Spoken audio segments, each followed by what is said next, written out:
people need to give themselves more permission for their habits to adjust rather than to feel like, well, if I don't stick to this, then I'm not sticking to my habit. Consistency is adaptability. Don't have enough time, do the short version. Don't have enough energy, do the easy version. Find a way to show up and not put up a 0 for that day, because doing something is almost always infinitely better than doing nothing.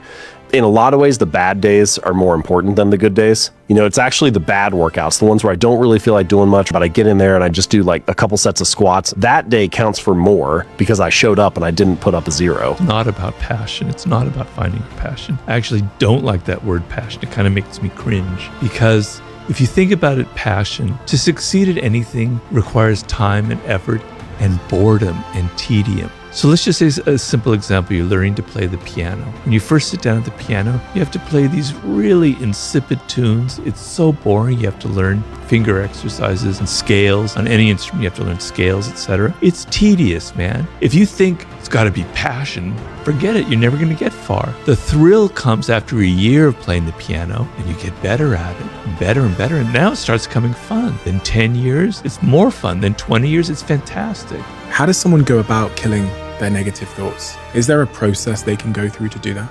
Yeah, it's a habit, right? And it's not hard.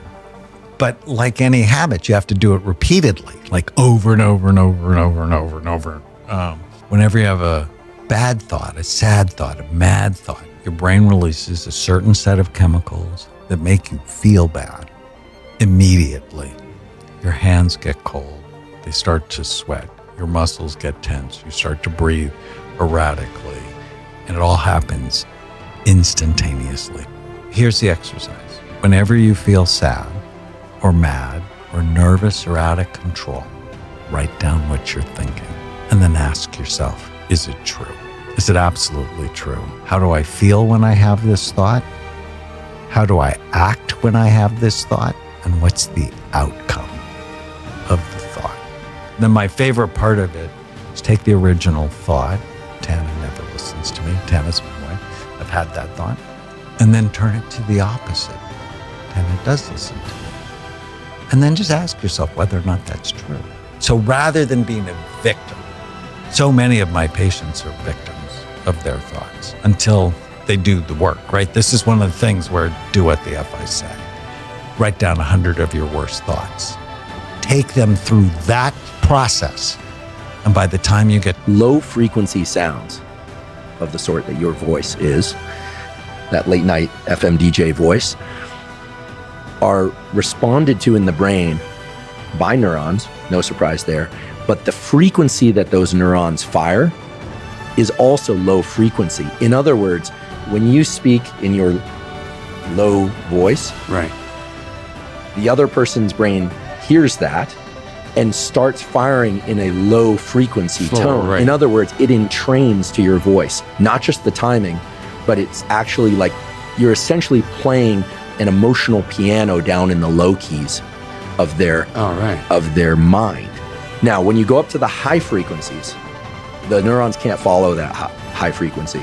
So there's something special about low frequency sound that actually changes the emotional tone of the people that hear that low frequency sound. What can someone today listening do to be ahead of 99% of people? They can develop their discipline within themselves. Discipline has a very bad connotation. Like if somebody does something wrong, then they're disciplined. Or a dog's supposed to be doing something wrong, you discipline. A child, discipline.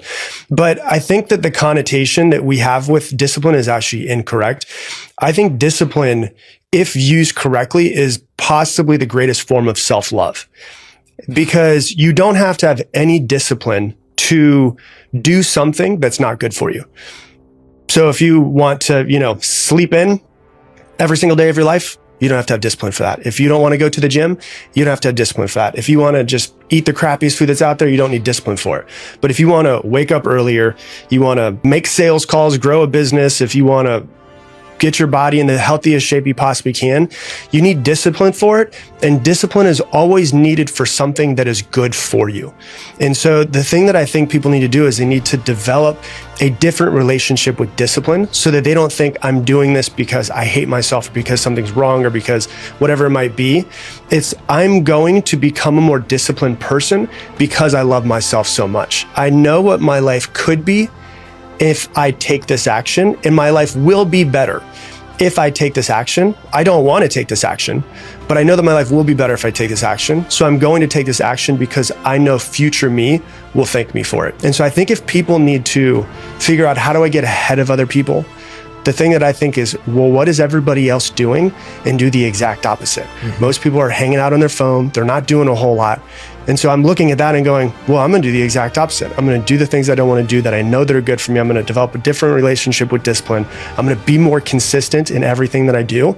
And I think if people just do that for a long enough period of time, then their entire life is going to change. There's a ton of research on this that shows that if you want to get better at your thing, go do things that you're bad at. Go do things that are not your thing. That cross-training outside of your area of excellence is unbelievably good for making you more excellent at what you do. So I do things that are hard for me. I just got off out speaking tour in Spain. What I'm not as good at is actually lecturing on science in Spanish and Catalan, which are the two languages in Barcelona. And so that's what I did. I was giving speeches, I was giving stand-up interviews, I was going on TV, and I was riffing for 15, 20, 30 minutes at a time in these languages that weren't mine, because it makes me much, much better, much clearer thinker about what I'm good at, which is lecturing in English. Doing something that's hard that you're not good at, that's what you need to be focusing on, and being serious about failing and learning from your own failure and paying attention to the steps. That's how progress actually gets made. And if it's close enough to what you do for a living, when you go back to what you're doing, you start to notice the things that could be better and what you're truly excellent at. Yeah, we decide to learn the hard lessons the hard way over and over again. And unfortunately, it always seems to be the big things. You know, it's never about how to charmingly introduce yourself at a cocktail party or put up a level set of shelves. It's never that. It's always, we spend most of our lives learning firsthand the warnings that previous generations gave us over and over again. And then one day you're like, I'm going to throw all my money in crypto. And then you will know about that. But that's one of them. One of them is money won't make you happy. Yeah. Right? Fame isn't going to fix your self-worth. Right. You don't love that pretty girl. She's just hot and difficult to get. Yeah. You will regret working too much.